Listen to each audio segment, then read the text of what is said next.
மாண்பு உறுப்பினர், நீங்க பேச ஆரம்பிக்கலாம்.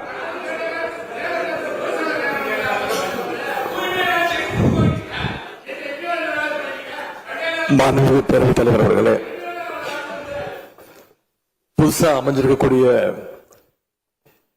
இந்த ஆட்சி மீது இன்னைக்கு நம்பிக்கை வாக்கெடுப்பு நடக்க போகுது. அதற்கு முன்பு வாக்கு எண்ணிக்கை தொடங்கி கடந்த 10 நாட்களாக இன்னைக்கு வரைக்கும் இந்த ஆட்சியில ஒவ்வொரு நாளும் என்னென்ன நடந்திருக்குங்கிறத எதிர்கட்சியாக சில விமர்சனங்களோடு இங்க வைக்க நான் விரும்புகிறேன். முதல்ல, தமிழக வெற்றி கழகம் ஆட்சி அமைக்கணும்னு பெரும்பான்மையான மக்கள் உங்களுக்கு வாக்களிக்கவில்லை.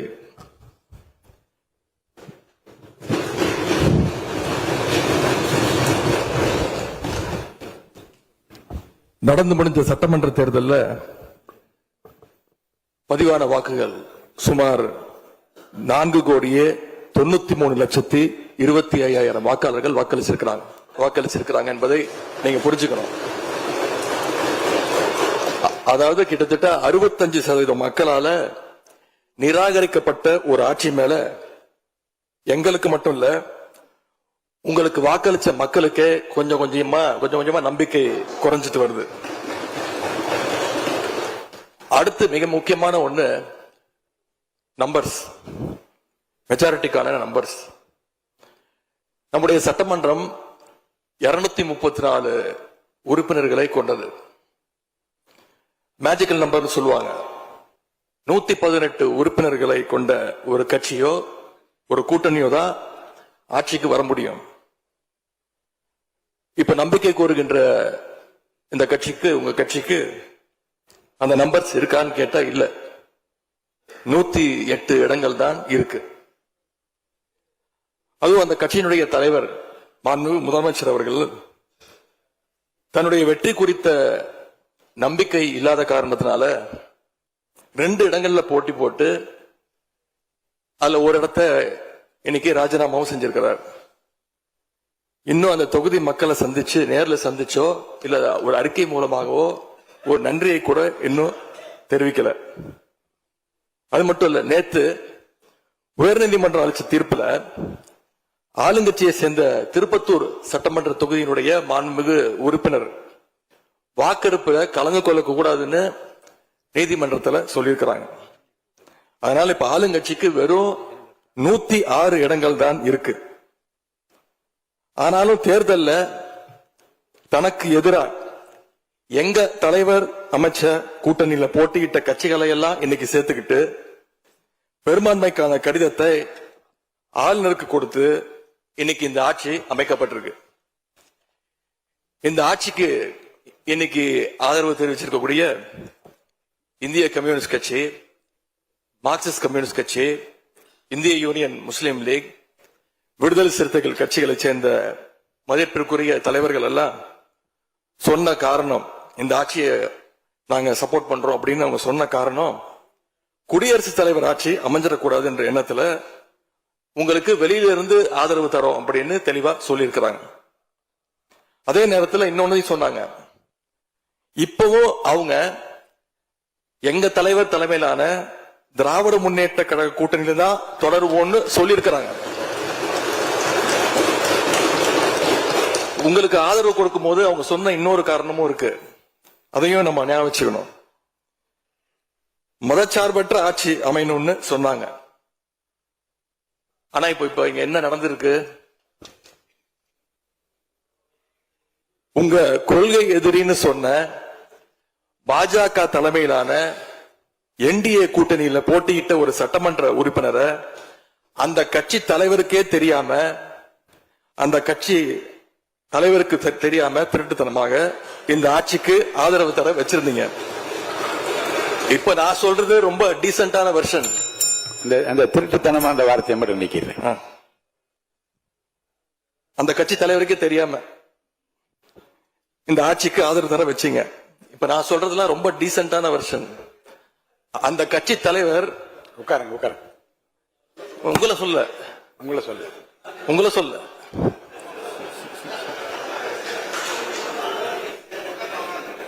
உட்காருங்க. மாண்பு உறுப்பினர் காமராஜ் உட்காருங்க. மாண்பு உறுப்பினர் காமராஜ் உட்காருங்க. மாண்பு உறுப்பினர் காமராஜ் உட்காருங்க. இப்ப நான் சொன்னதுல ரொம்ப டீசென்டான விஷயம் வெர்ஷன். அந்த கட்சி தலைவர் திரு டிடிவி தினகரன் சொன்னது என்ன தெரியும்? சொன்னாரு, ஆட்சிக்கு வர்றதுக்கு முன்னாடியே குதிரை பேரத்துல ஈடுபடுறாங்கன்னு சொன்னார். நேற்று சொல்லியிருக்கிறாரு, மாற்றம்னு சொன்னீங்க, இது மாற்றம் இல்ல துர்நாற்றம் அப்படின்னு சொல்லியிருக்கிறார். அடுத்து அதே பாஜக தலைமையிலான என்டிஏ கூட்டணியில் இருக்கக்கூடிய பெரிய கட்சியான அதிமுக இன்னைக்கு கிட்டத்தட்ட 2 பிளவுபட்டிருக்கு. பிளவுபட்ட ஒரு குரூப் உங்களுக்கு ஆதரவு தெரிவிச்சிருக்கிறாங்க. அடுத்து நடந்த இன்சிடென்ட் தான் மிகப்பெரிய ஒரு ட்விஸ்ட். பிளவுபட்ட குரூப்ல இருக்கக்கூடிய ஒரு தலைவரோட வீட்டுக்கு ஒரு புது சோஃபா போகுது. சோஃபா பின்னாடியே புது முதலமைச்சரும் அந்த வீட்டுக்கு போறாரு. புதுமையான ஆட்சின்னு சொன்னீங்க. இன்னைக்கு புஷ்பா பட பாணியில ஆட்சி நடந்துகிட்டு இருக்கு. தமிழ்நாட்டு வரலாற்றிலேயே முதன்முறையாக, இந்திய வரலாற்றிலேயே முதன்முறையாக ஒண்ணு நடந்திருக்கு. என்னன்னா, கட்சி தாவறதுக்கு முன்னாடியே அந்த குரூப் தலைவர் வீட்டுக்கு போய் இவ்வளவு ஓப்பனா அவங்களுக்கு இன்விடேஷன் கொடுத்தத இதுவரைக்கும் இந்தியாவில் யாருமே பார்த்தது கிடையாது. இத பார்த்துட்டு மக்கள் இன்னைக்கு என்ன தெரியுமா கேட்கிறாங்க? சேஞ்சுன்னு சொன்னீங்களே, இந்த சேஞ்சுக்கு பின்னாடி மிகப்பெரிய எக்ஸ்சேஞ்ச் இருக்கோ அப்படின்னு மக்கள் சந்தேகப்படுறாங்க. இப்படிப்பட்ட ரொம்ப புதுமையான வித்தியாசமான செயல்பாடுகளால நம்பிக்கை வாக்கெடுப்பு கோரும் முன்பாகவே இந்த ஆட்சி அவங்களுக்கு வாக்களிச்ச மக்களுடைய நம்பிக்கையை இழந்துருச்சு. இவங்களுக்காக ஆதரவு கொடுத்த எங்க தோழமை இயக்கங்களுடைய நம்பிக்கையையும் கொஞ்சம் கொஞ்சமா சிதைச்சிட்டு இருக்கு. தேர்தல் நேரத்தில் ஊழல் சக்தின்னு சொன்னீங்க. ஆனா இன்னைக்கு சோசியல் மீடியால மக்கள் உங்களை பார்த்து கேள்வி கேட்க ஆரம்பிச்சிட்டாங்க. என்ன கேட்கிறாங்க தெரியுமா?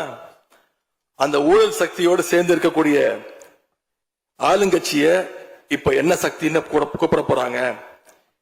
கிளீன் கவர்மெண்ட் சொன்னாங்க. இதுதான் உங்க கிளீன் கவர்மெண்ட் லட்சணமானு மக்கள் கேட்க ஆரம்பிச்சிட்டாங்க. இப்படி நீங்க கூவத்தூரையும் மிஞ்சுற அளவுக்கு அடிக்கிற கூத்த பார்க்கும் போது இந்த அரசு எத்தனை நாளைக்கு நீடிக்க போகுதுன்னு மக்களுக்கு அந்த சந்தேகம் வர ஆரம்பிச்சிருச்சு. முதல் கோணலே முற்றிலும் கோணல்ன்ற மாதிரி உங்க நடவடிக்கை எல்லாமே இன்னைக்கு மீம் கண்டென்ட்டா மாறிடுச்சு. மாண்பு முதலமைச்சர் அவர்கள் தன்னுடைய தேர்தல் பிரச்சாரத்தில் பெயர் சொல்லக்கூட தயங்கிய அந்த மற்றும் சிலர் கட்சியிலிருந்து ஒரு சிலரை நேற்று சந்திச்சிருக்கிறார். அந்த மற்றும் சிலரில் இருந்து ஒரு சிலர் அமைச்சராக வருவதற்காகவும் வாய்ப்புகள் இருப்பதா செய்திகள் வருது. அந்த வருங்கால மற்றும் சிலர் மாண்புகளுக்கு எங்களுடைய அட்வான்ஸ் வாழ்த்துக்கள். இப்படி எங்க கூட்டணி கட்சியில் இருந்த கட்சிகள் மற்றும் சிலர் கட்சிகளிடமிருந்து கடன் பெற்ற சட்டமன்ற உறுப்பினர்கள் தான் இன்னைக்கு இந்த அரசு நடந்துகிட்டு இருக்கு. இப்படி எம்எல்ஏக்களை எல்லாம் கடன் பெற்று ஆட்சி நடத்துகின்ற முதலமைச்சர் தான் அளித்துள்ள போலி வாக்குறுதிகளை நிறைவேற்ற முடியாதுன்னு தெரிஞ்ச உடனே முந்தைய அரசு, அதாவது எங்களுடைய அரசு, வளர்ச்சிக்காக பெற்ற கடன் குறித்து தவறான கருத்துக்களை தந்து மக்களை இன்னைக்கு திசை திருப்ப முயற்சி செஞ்சு கொண்டிருக்கிறார். பெரும்பான்மையும் இல்லாத, அரசியல்ல அடிப்படை நேர்மையும் அல்லாத இந்த அரசு நல்லாட்சி தரும், தமிழ்நாட்டு மக்களுடைய உரிமைகளுக்காக போராடும்னு மக்களுக்கு துளியும் நம்பிக்கை இல்லை. முக்கியமான ஒரு விஷயத்தை இங்க நான் பதிய வைக்க விரும்புகிறேன். உங்களுக்கு ஓட்டு போட்ட மக்களே நடக்கிறதெல்லாம் பார்த்துட்டு ஒரு பெரிய தப்ப பண்ணிட்டோமோன்னு இன்னைக்கு வருத்தப்பட ஆரம்பிச்சிட்டாங்க. மக்களுடைய அந்த உணர்வை வெளிப்படுத்தும் விதமா இந்த ஓட்டெடுப்புல கலந்துக்காம திராவிட முன்னேற்ற கழக உடன்பிறப்புகள் நாங்க உறுப்பினர்கள் நாங்க வெளிநடப்பு செய்ய போறோம். நாங்க வெளிநடப்பு செஞ்சாலும் அதனால பேரவையுடைய எண்ணிக்கை அளவு குறைஞ்சு நீங்க நிச்சயம் இந்த வாக்கெடுப்புல வெற்றி பெறதான் போறீங்க. அப்படி வெற்றி பெற்ற பிறகாவது மக்களுடைய நம்பிக்கையை காப்பாத்துற மாதிரி உங்களுடைய பணிகள் இருக்கணும், உழைங்க. எங்க தலைவர் திரு முத்துவேல் கருணாநிதி ஸ்டாலின் அவர்கள் கடந்த 5 வருஷமா ஒவ்வொரு குடும்பத்துக்கும் பார்த்து பார்த்து திட்டங்களை நிறைவேற்றி கொடுத்தார். அந்த திட்டங்களை எல்லாம் நீங்க தொடரணும். தயவு செஞ்சு அதுல அரசியல் செய்ய வேணாம். ஏன்னா இந்த மாசம் 15ஆம் தேதி கலைஞர் மகளிர் உரிமை தொகை 1,31,00,000 தாய்மார்கள் காத்துக்கிட்டு இருக்கிறாங்க. இந்த 1000 ரூபாய் வருமா அப்படின்னு காத்துக்கிட்டு இருக்கிறாங்க. அதே மாதிரி புதுமை பெண் திட்டம், தமிழ் புதுவன் திட்டங்கள்ல காலேஜ் போற ஸ்டூடெண்ட்ஸ் அவங்களுக்கு வர மாசம் மாசம் வர கல்வி ஊக்கத்தொகை 7ஆம் தேதி கொடுத்திருக்கணும். இது வரைக்கும் வரல, அவங்களும் காத்துக்கிட்டு இருக்கிறாங்க. இப்ப ஸ்கூல் இல்லைனாலும் ஜூன் 2ஆம் தேதி ஸ்கூல்ல ரீஓபன் பண்ண போறாங்க.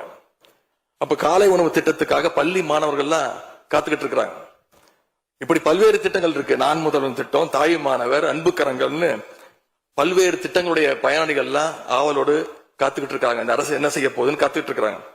அதனால நான் உங்ககிட்ட கேட்டுக்கொள்றது, மாண்புமிகு முதலமைச்சர் அவர்கள் பதவியேற்றதும் தன்னுடைய முதல் உரையில அவகாசம் வேணும்னு கேட்டீங்க. நிச்சயம் அவகாசம் எடுத்துக்கோங்க.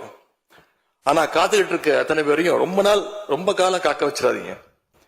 அது மட்டும் இல்ல, தேர்தலுக்கு முன்னாடி பல கவர்ச்சியான வாக்குறுதிகளையும் நீங்க கொடுத்திருக்கிறீங்க. மக்கள் அதுவும் ஞாபகம் வச்சிருக்கிறாங்க. மகளிருக்கு மாசம் 2,500 ரூபாய், ஆண்டுக்கு 6 சிலிண்டர், தங்க செயின், மோதிரம், பட்டுப்புடவை, வேலையில்லா இளைஞர்களுக்கு உதவித்தொகைன்னு அந்த லிஸ்டும் நீண்டுட்டே இருக்கு. பெரிய லிஸ்ட் தான். அதுல ஒரு சில வாக்குறுதிகளாவது முதல் கையெழுத்துல நீங்க நிறைவேற்றுவீங்கன்னு மக்கள் எதிர்பார்த்தாங்க. நீங்க வாக்குறுதிகளை சொல்லும் போது நடைமுறைக்கு சாத்தியமானதை மட்டும்தான் சொல்றேன்னு எல்லா கூட்டத்திலையும் திரும்ப திரும்ப சொல்லியிருக்கிறீங்க. எனவே அதை விரைந்து செஞ்சு காட்டுங்க. இந்த நேரத்தில் எங்க திராவிட மாடல் ஆட்சியை பத்தி நான் ஒன்னே ஒன்று மட்டும் குறிப்பிட விரும்புறேன். நாங்க ஆட்சிக்கு வரும்போது 2021 கடுமையான கோவிட் பெருந்தொற்று காலம், செகண்ட் வேவ். அப்ப மாநிலத்துடைய பொருளாதார வளர்ச்சி எவ்வளவு தெரியுமா? வெறும் 0.7%. அந்த நிலையிலையும் இந்தியாவிலேயே பொருளாதார வளர்ச்சியில நம்பர் 1 மாநிலமாக இன்னைக்கு தமிழ்நாட்டை எங்களுடைய தலைவர் மாத்தி காட்டியிருக்கிறார். நாங்க நம்பர் 1 மாநிலமா மாத்திட்டு தான் ஆட்சியை விட்டு போயிருக்கோம். உங்க ஆட்சியை பொறுத்த வரைக்கும் வெறும் இன்ஸ்டாகிராம்ல ரீல்ஸ் ஆட்சியா இல்லாம ரியல் ஆட்சியா நடத்துங்க. அது மட்டும்தான் மக்களுடைய கோரிக்கை. எங்களுடைய தலைவர், திராவிட முன்னேற்ற கழகத்துடைய தலைவர் முத்துவேல் கருணாநிதி ஸ்டாலின் அவருடைய கட்டளையின்படி நீங்க ஆட்சியை தொடர நாங்க தடையா இருக்க விரும்பல. அந்த வகையில பேரவையிலிருந்து நாங்க வெளிநடப்பு செய்யறோம். நன்றி, வணக்கம்.